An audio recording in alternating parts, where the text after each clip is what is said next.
Hi friends, happy Sunday. ఈరోజు ఏం వండుకున్నారు మీరు? నాన్ వెజ్ బాగా వండుకొని ఉంటారు. మా ఇంట్లో అయితే ఏం వండలేదు. ఈరోజు మా మమ్మీ చాలా గుర్తొచ్చింది నాకు.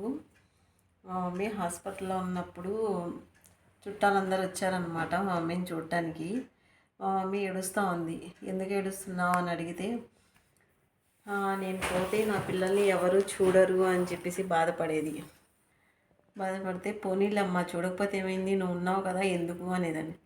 నేను పోతే ఎలాగమ్మ, మిమ్మల్ని చూసేవాళ్ళు కూడా ఉండరు, పిలిచేవాళ్ళు కూడా ఉండరు, ప్రేమగా పలకరించే వాళ్ళు కూడా ఉండరు అని.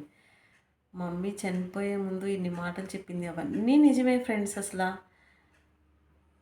ఎవ్వరు ప్రేమగా పలకరించే వాళ్ళు లేరు, ఆప్యాయంగా దగ్గరికి తీసుకునే వాళ్ళు లేరు. పైగా శత్రువులు అయిపోయారనమాట. తల్లి లేకపోతే ఇలా జరుగుతుందా అనిపిస్తుంది ఫ్రెండ్స్. మీకు కూడా అలాగే అనిపిస్తుందా? కామెంట్ చేయండి.